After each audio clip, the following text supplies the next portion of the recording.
మీరెప్పుడైనా భూమి మీద మొట్టమొదటి మనిషి పుట్టిన ప్రదేశాన్ని చూడాలనుకున్నారా? కనీసం ఒక అధికారిక భాష కూడా లేకుండా ఏకంగా 100కు పైగా భాషలు మాట్లాడుతూ ప్రతి 25 కిలోమీటర్లకు ఒక కొత్త భాష వినిపించే విచిత్రమైన ప్రదేశం గురించి ఎప్పుడైనా విన్నారా? ఎండలు మండిపోయే ఆఫ్రికా ఖండంలోనే మంచుతో కప్పబడిన వేల అడుగుల ఎత్తైన పర్వతం ఒకవైపు, అడవి ఏనుగులు పంటలను నాశనం చేయకుండా రైతులు ఏకంగా వాటిపై ఎండుమిరపకాయల పొడి చల్లే వినూత్నమైన ఆచారం మరోవైపు, అలాగే ప్రపంచంలోనే 2వ అతిపెద్ద మంచి నీటి సరస్సు మరియు అంతులేని వన్యప్రాణులతో నిండిన సఫారీ పార్కులు. ఇవన్నీ వింటుంటే ఇదొక మాయా ప్రపంచంలా అనిపిస్తోంది కదూ? ఇవి మాత్రమే కాదు, ఎన్నో వింతలు, వైరుధ్యాలు మరియు వేల సంవత్సరాల పురాతన చరిత్రను తనలో దాచుకుని ఒక దేశం గురించి మీరిప్పుడు తెలుసుకోబోతున్నారు. అయితే అసలేంటి దేశం? నేచర్ హిడెన్ ప్యారడైజ్ అని దీనిని ఎందుకు పిలుస్తున్నారు? మొట్టమొదటి మనిషి ఇక్కడే పుట్టాడా అనే ఎన్నో మైండ్ బ్లోయింగ్ నిజాలతో పాటు మన ఇండియన్స్ ఇక్కడికి ఎలా వెళ్ళాలి, ఎంత ఖర్చవుతుంది అనే విషయాలను మీకు చెప్పబోతున్నాను. ఎక్కడా స్కిప్ చేయకుండా చివరి వరకు చూడండి. ఇప్పుడు మనం మాట్లాడుకోబోతున్న దేశం మరేదో కాదు, తూర్పు ఆఫ్రికాలో ఉన్న అందమైన సార్వభౌమ దేశమైన ఈ టాంజానియా. దీనిని అధికారికంగా యునైటెడ్ రిపబ్లిక్ ఆఫ్ టాంజానియా అని పిలుస్తారు. ఈ దేశం యొక్క భౌగోళిక విస్తరణ చాలా విశాలమైనది మరియు ఆసక్తికరమైనది. దీని చుట్టూ Kenya, Uganda, Rwanda, Burundi, Congo, Zambia, Malawi మరియు మొజాంబిక్ వంటి 8 దేశాలు తమ సరిహద్దులను పంచుకుంటున్నాయి. ఇక తూర్పు వైపున చూస్తే హిందూ మహాసముద్రం వెంబడి విశాలమైన సముద్ర తీర ప్రాంతం ఈ దేశానికి ప్రకృతి ఇచ్చిన అతిపెద్ద వరంగా చెప్పవచ్చు. జనాభాపరంగా చూసుకుంటే ఇక్కడ దాదాపు 7 కోట్లకు పైగా ప్రజలు నివసిస్తున్నారు. తద్వారా ప్రపంచంలో అత్యధిక జనాభా కలిగిన దేశాల జాబితాలో టాంజానియా 20వ స్థానంలో నిలిచింది. టాంజానియా యొక్క రాజధాని నగరం దోడోమా. దార్ ఎస్ సలాం అనే పదానికి వాస్తవానికి హోమ్ ఆఫ్ పీస్ అంటే శాంతికి నిలయం అని అర్థం వస్తుంది. ఒకప్పుడు ఇది రాజధానిగా ఉండేది. అసలు ఈ దేశానికి టాంజానియా అనే పేరు ఎలా వచ్చిందో తెలిస్తే మీకు నిజంగా చాలా ఆశ్చర్యంగా అనిపిస్తుంది.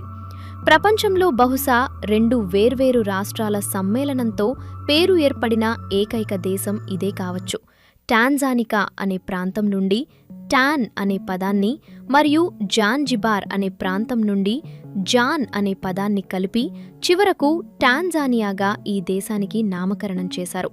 చరిత్ర పుస్తకాలను ఒక్కసారి తీసి చూస్తే టాంజానియా కేవలం ఒక భౌగోళిక దేశం మాత్రమే కాదు, అది యావత్ మానవ జాతికి పుట్టినిల్లు అని మనకు అర్థమవుతుంది.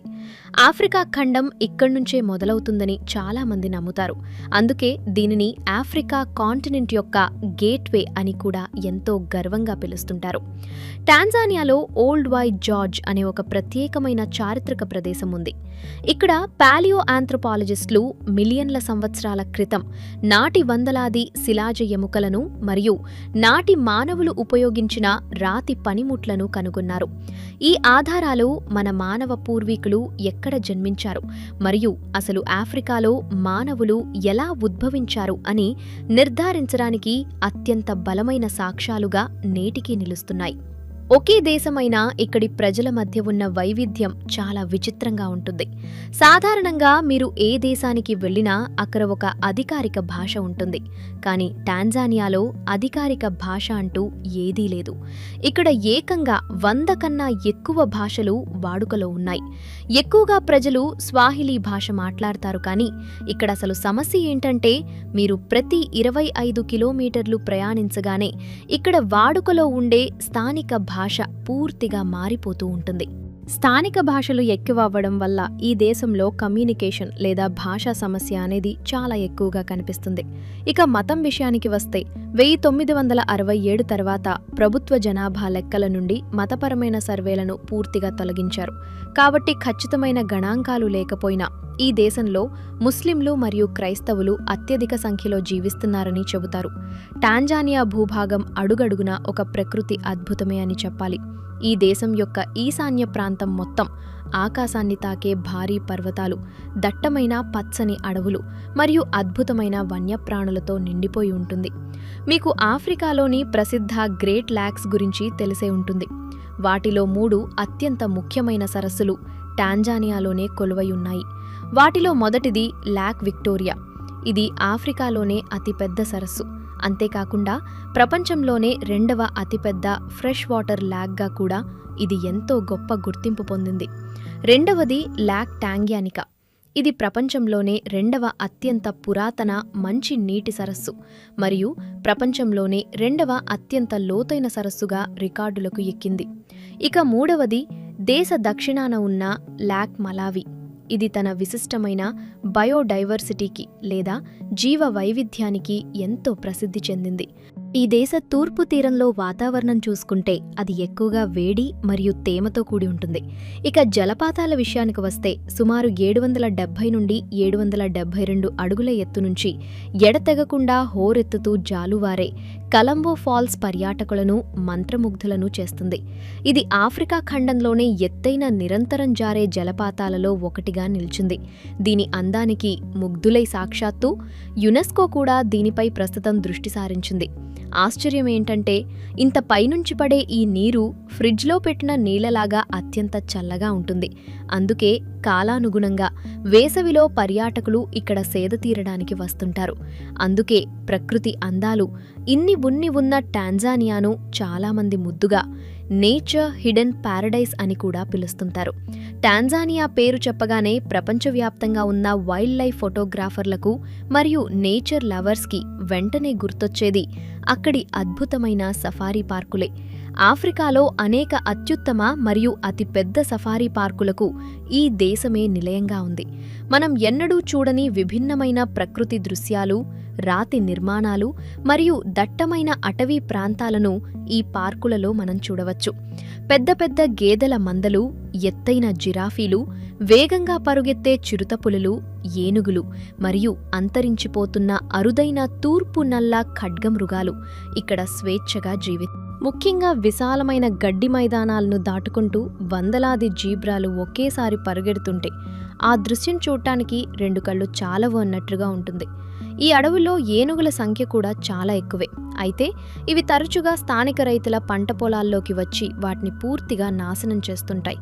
ఇక్కడ రైతులు ఆ ఏనుగులను గాయపరచకుండా తమ పంటను కాపాడుకోవడానికి ఒక వినూత్నమైన ఉపాయాన్ని ఆలోచించారు. అదేంటంటే ఏనుగుల మీదకి ఎండు మిరపకాయల పొడిని చల్లుతారు. అప్పుడు ఆ ఘాటుకి ఏనుగులు వెనక్కి వెళ్ళిపోతాయి. అద్భుతమైన మరియు ప్రసిద్ధ సేరగంటి నేషనల్ పార్క్ ఈ దేశంలోనే ఉంది. 1 మిలియన్ కంటే ఎక్కువ జాతుల పెద్ద క్షీరదాలకు నిలయమైన ఈ ఉద్యానవనం వరల్డ్ హెరిటేజ్ సైట్గా మరియు 7వ ప్రపంచ వింతగా గొప్ప గౌరవాన్ని పొందింది. దీనికి దగ్గర్లోనే నాగోరోంగోరో గడ్డి భూములు, అగ్నిపర్వతాలు మరియు మైదానాలు ఉండి అద్భుతమైన ప్రకృతికి సజీవ సాక్ష్యంగా నిలుస్తాయి. ప్రకృతి సంపద ఇంత మెండుగా ఉన్న ఈ దేశం చరిత్రపరంగా చూస్తే మాత్రం ఎన్నో కన్నీటి గాథలను మరియు అవమానాలను మోస్తోంది. ఒకప్పుడు టాంజానియా చాలా ధనిక దేశంగా పరిగణించబడేది. కానీ మొదట జర్మన్లు, ఆ తర్వాత బ్రిటిష్ వాళ్లు ఈ దేశంపై కన్నేసి క్రూరంగా పాలించారు. ఇక్కడి సంపదనంతా అడ్డగోలుగా దోచుకున్నారు. చివరకు ఈ దేశంలో దోచుకోటానికి పుచ్చుకోవటానికి ఇకపై ఇంకేమీ మిగలలేదు అని వాళ్లకి వాళ్లు నిర్ధారించుకున్న తర్వాతనే 1963లో దీనికి పూర్తి స్వాతంత్రం ప్రకటించి ఇక్కడి నుండి వెళ్లిపోయారు.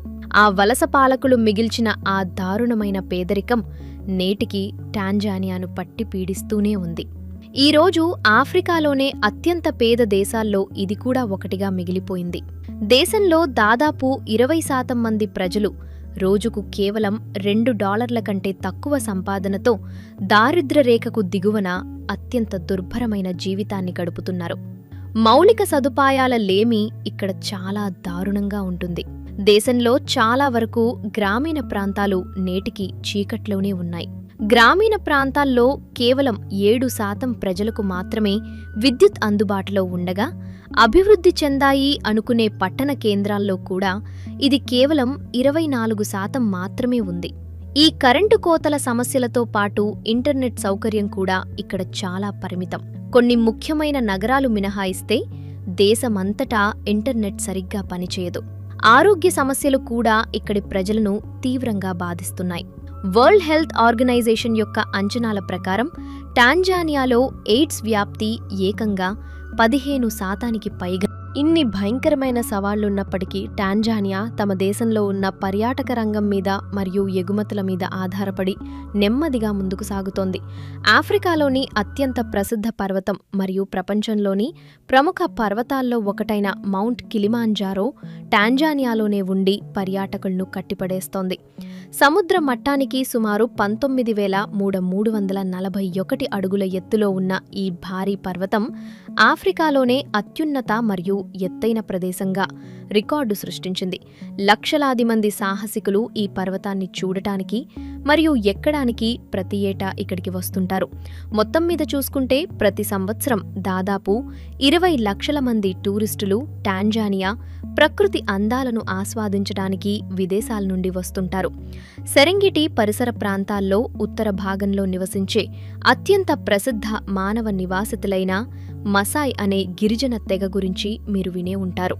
టాంజానియాలో వీరు దాదాపు 8 లక్షల మంది నివసిస్తుండగా మిగిలిన జనాభా కెన్యా సరిహద్దుల్లో జీవిస్తున్నారు. పర్యాటకులకు మరొక అత్యంత ఇష్టమైన ప్రదేశం జాంజిబార్ బీచెస్. ఇది ఈ దేశంలో బెస్ట్ హాలిడే డెస్టినేషన్ అని చెప్పాలి. ఇక్కడ స్థానికులు, విదేశీయులు కలిసి మ్యూజిక్ ప్రోగ్రామ్స్ మరియు బీచ్ పార్టీలతో ఎంతో ఆహ్లాదంగా గడుపుతారు. ఆర్థికంగా నిలదొక్కుకోవడానికి టాంజానియా వ్యవసాయం మరియు ఎగుమతులపై కూడా గట్టిగానే దృష్టి పెట్టింది. ఇక్కడ లవంగాలను అత్యధికంగా పండిస్తారు.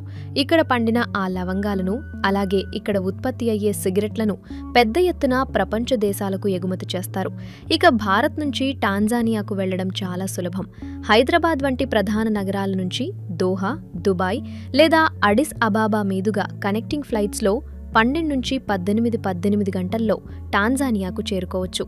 భారతీయులకు సాధారణంగా ఈ వీసా లేదా వీసా ఆన్ అరైవల్ సౌకర్యం అందుబాటులో ఉంటుంది. 6 నుంచి 7 రోజుల ట్రిప్కు ఫ్లైట్, హోటల్, భోజనం, లోకల్ ట్రాన్స్పోర్ట్, వీసా వంటి అన్ని ఖర్చులు కలిపి సుమారు 1,00,000 నుంచి 2 లక్షల వరకు అవుతుంది. అక్కడికి వెళ్లిన తర్వాత ప్రపంచ ప్రసిద్ధి చెందిన సెరెంగెతి నేషనల్ పార్క్లో సింహాలు, ఏనుగులు, చిరుతలు వంటి అడవి జంతువులను దగ్గరగా చూసే జీప్ సఫారీని ఆస్వాదించొచ్చు. గోరోగోరో క్రేటర్లో అద్భుతమైన వన్యప్రాణులను వీక్షించడంతో పాటు జాంజిబార్ ద్వీపంలోని తెల్లని ఇసుక తీరాలు, నీలిరంగు సముద్రం, scuba diving, snorkelling, sunset cruise వంటి కార్యకలాపాలతో మరపురాని అనుభవాన్ని పొందవచ్చు. ట్రెక్కింగ్ అంటే ఇష్టమైతే ఆఫ్రికాలోనే అత్యంత ఎత్తైన మౌంట్ కిలిమంజారో ఎక్కే అవకాశం కూడా ఉంటుంది. అలాగే మసై గిరిజన గ్రామాలను సందర్శించడం, స్థానిక మార్కెట్లలో షాపింగ్ చేయడం, రుచికరమైన స్థానిక వంటకాలను ఆస్వాదించడం ద్వారా టాంజానియా యాత్రను పూర్తిగా ఎంజాయ్ చేయవచ్చు. సో ఇది ఫ్రెండ్స్, ఈ వీడియో చూశాక మీలో ఎంతమంది టాంజానియా వెళ్ళాలి అనుకుంటున్నారో కామెంట్ చేసి వీడియో నచ్చితే ఒక లైక్ చేయండి. అలాగే ఇలాంటి మరెన్నో ఇంట్రెస్టింగ్ వీడియోస్ కోసం మా ఛానల్ని సబ్స్క్రైబ్ చేసుకోండి.